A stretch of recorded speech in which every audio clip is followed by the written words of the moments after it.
जम्मू और कश्मीर पर भारतीय गासिबाना कब्जे के 78 साल मुकम्मल। लाइन ऑफ कंट्रोल के दोनों अतराफ पाकिस्तान समेत दुनिया भर में मुकीम कश्मीरी आज यौम स्याह मना रहे हैं। कुल जमाती हुर्रियत कॉन्फ्रेंस की अपील पर मकबूजा वादी में मुकम्मल हड़ताल। पाकिस्तान में मुख्तलिफ जमातों और तंजीमों की तरफ से एहतजाजी मुजाहिरे। सुबह 10 बजे मुल्क भर में कश्मीरी शहदा की याद में 1 मिनट की खामोशी इख्तियार की गई। इस्लामाबाद की शाहराह दस्तूर, पार्लियामेंट हाउस और डी चौक पर कश्मीर बनेगा पाकिस्तान के बैनर्स अवेजा किए गए। दफ्तर खारजा से डी चौक तक यकजहती वॉक का इनेकाद। शुरा ने आलमी बरादरी से कश्मीर में इंसानी हकूक की संगीन खिलाफ वर्जियों का नोटिस लेने का मुतालबा किया। 27 अक्टूबर को मकबूजा जम्मू और कश्मीर पर भारत के गासिबाना कब्जे का इकदाम तारीख आलम का सयाह बाब है। पाकिस्तान मकबूजा जम्मू और कश्मीर के अवाम की सियासी, इखलाकी और सिफारती हिमायत हमेशा जारी रखेगा। आलमी बरादरी और अक़वाम मुत्तहिदा भारत को इंसानी हकूक की संगीन खिलाफ वर्जियों पर जवाबदार ठहराएं। सदर मुमलिकत और वज़ीर आज़म का कश्मीरियों से इजहार यकजहती के लिए यौम स्याह पर पैगाम। कहा, अक़वाम आलम कश्मीरियों को उनका हक़ खुदइरादियत दिलवाने के लिए अमली किरदार अदा करें। वज़ीर आला पंजाब मरियम नवाज शरीफ ने कहा, 27 अक्टूबर को मकबूजा जम्मू और कश्मीर पर भारत के गासिबाना कब्जे का इक़दाम तारीख़ आलम का सयाह बाब है। मसला कश्मीर किसी एक मुल्क का नहीं बल्कि अक़वाम आलम का मसला बन चुका है। वज़ीर आज़म शहबाज शरीफ सरकारी दौरे पर सऊदी अरब रवाना हो गए। वज़ीर आज़म फ्यूचर इन्वेस्टमेंट इनिशिएटिव के नवे एडिशन में शिरकत करेंगे।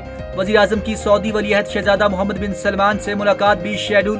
पाकिस्तान और सऊदी अरब के दरमियान मुज़ाकरात में बाहमी दिलचस्पी के इलाकाई और आलमी अमूर भी ज़ेरे गौर आएंगे। नायब वज़ीर आज़म और वज़ीर ख़ारजा सेनेटर मोहम्मद इसहाक डार, विफाकी वज़ीर ख़जाना मोहम्मद औरंगज़ेब, विफाकी वज़ीर इत्तलात और नशरियात अताउल्लाह तारड़, तारिक फातमी और बिलाल बिन साकी भी वज़ीर आज़म के हमरा हैं।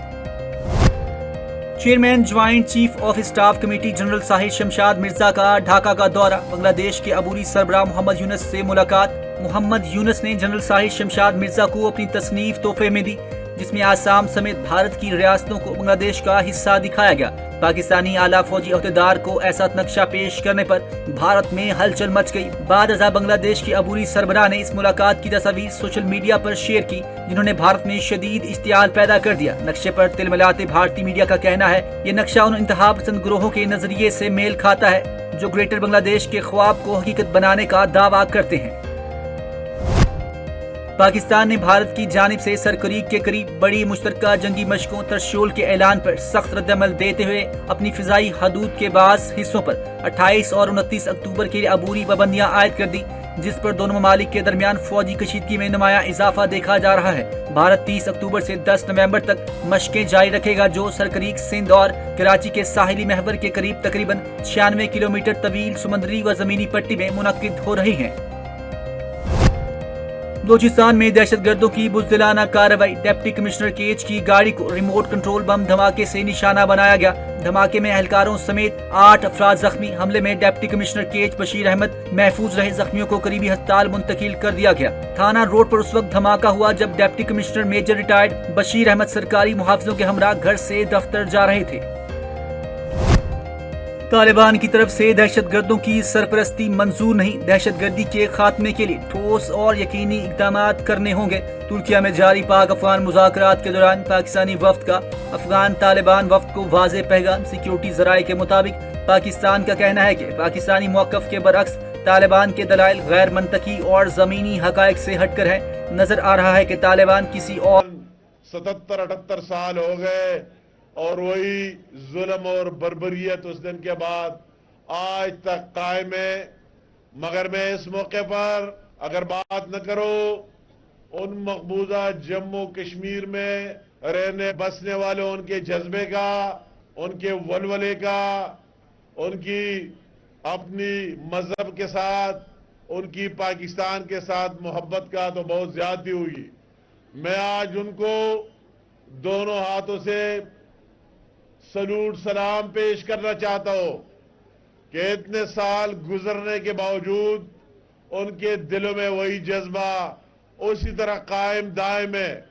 उनके लिए उनको क्या क्या कीमत अदा नहीं करना पड़ा, मगर वही जज्बा इस जबर और जुल्म से इंडिया की हुकूमत और रिजीम निकालने में मुकम्मल तौर पर नाकाम रहा।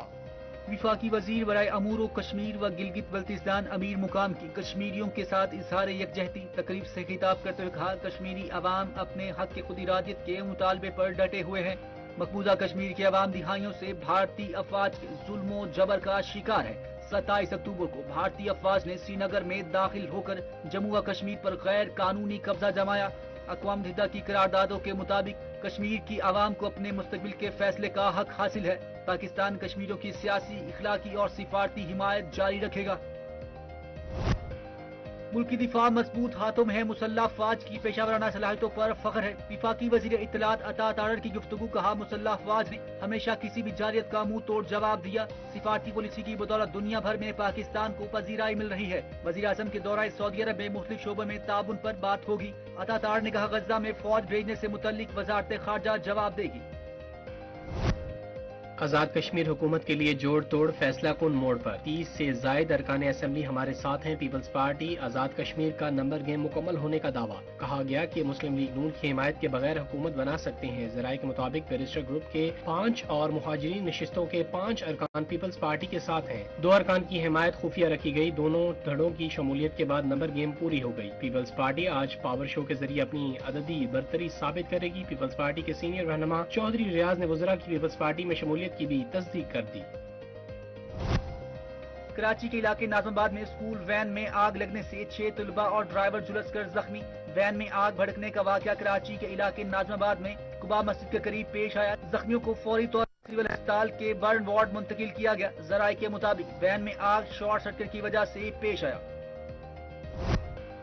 شاندار عوامی خدمات فرائض کی انجام دہی میں غیر معمولی کارکردگی کرنے والے اسسٹنٹ کمشنر خاتم بنگوار نے بہترین اسسٹنٹ کمشنر ایوارڈ جیت لیا. اس موقع پر تقریب کا اہتمام کیا گیا. تقریب میں AIG کراچی سمیت سول اور پولیس افسران کی بڑی تعداد شریک ہوئی. کمشنر کراچی نے خاتم بنگوار کو ایک یادگاری شیلڈ بھی پیش کی اور ان کی خدمات کو سراہا. کمشنر حسن نقوی نے خطاب میں کہا خاتم بنگوار نے عوامی خدمت میں دن رات ایک کر دیے. ان کی محنت، خلوص اور عزم قابل تحسین ہے. اسرائیل نے مصری ٹیم کو غزہ میں داخل ہو کر ہلاک یرغمالیوں کی لاشوں کی تلاش کی اجازت دے دی. مصری ٹیم اور ریڈ کراس کے اہلکار غزہ میں یلو لائن کے پار جا کر لاشوں کی تلاش کا کام کریں گے. اسرائیلی حکومت کے ترجمان کا کہنا تھا کہ اس کارروائی کے دوران اسرائیل غزہ کی پٹی پر مکمل سیکیورٹی کنٹرول برقرار رکھے گا، جبکہ بین الاقوامی ٹیموں کی سرگرمیوں پر اسرائیلی فورسز کی نگرانی. دوسری جانب اسرائیلی وزیر اعظم نے بیان میں کہا کہ غزہ میں بین الاقوامی فورس کی تعیناتی کے بارے میں فیصلہ اسرائیل کرے گا. سپر پاور امریکہ کوڑی کوڑی کا محتاج. حکومتی کام چلانے کے لیے فنڈز ختم ہونے پر صورتحال بدستور خراب. امریکہ میں جاری حکومتی شٹ ڈاؤن 25ویں روز میں داخل. تنخواہیں سے محروم امریکی فوجیوں کے لیے نامعلوم ڈونر نے محکمہ کو $13 کروڑ کا عطیہ دیے. اس موقع پر صدر ٹرمپ کی جانب سے کہا گیا کہ یہ عطیہ ملک کے 13,20,000 فوجیوں کو تنخواہیں ادا کرنے میں مدد دے گا. صدر نے عطیہ دینے والے شخص کی شناخت تو ظاہر نہیں کی. دنیا کے 7 بہادر پریس فریڈم ہیروز ایوارڈ سے نوازا گیا. فلسطینی صحافی مریم ابو دکا سمیت 2 صحافیوں کو بعد از مرگ ایوارڈ ملا. ویانا انٹرنیشنل پریس انسٹیٹیوٹ کی سالانہ کانگریس صحافیوں کو خراج تحسین پیش کیا گیا. سچائی کے لیے قربان ہونے والوں کی جدوجہد کو ہمیشہ یاد رکھا جائے گا. فلسطینی صحافی مریم ابو دکا کو اسرائیلی فوج نے 25 اگست 2025 کو شہید کیا. محکمہ موسمیات نے بحیرہ عرب میں 5واں ٹراپیکل سائیکلون واچ جاری کر دیا. محکمہ موسمیات کے مطابق موجودہ دباؤ کراچی سے تقریباً 936 کلومیٹر جنوب مشرق اور ممبئی سے اس کا فاصلہ تقریباً 700 کلومیٹر ہے. آئندہ 24 گھنٹوں کے دوران یہ دباؤ شمال مغرب کی طرف مزید بڑھے گا. محکمہ موسمیات کے مطابق فی الحال پاکستان کے کسی بھی ساحلی علاقے کو براہ راست خطرہ لاحق نہیں. عوام اور ماہی گیروں کو محتاط رہنے کی ہدایات جاری. پاکستان اور جنوبی افریقہ کے درمیان T20 سیریز سے قبل ٹرافی کی رونمائی اسلام آباد میں پاکستان ٹیم کے کپتان سلمان علی آغا اور جنوبی افریقہ کے کپتان ڈونوون فریرا نے ٹرافی کی تقریب رونمائی میں حصہ لیا. پاکستان اور جنوبی افریقہ کے درمیان پہلا T20 میچ 28 اکتوبر کو راولپنڈی کرکٹ اسٹیڈیم میں کھیلا جائے گا.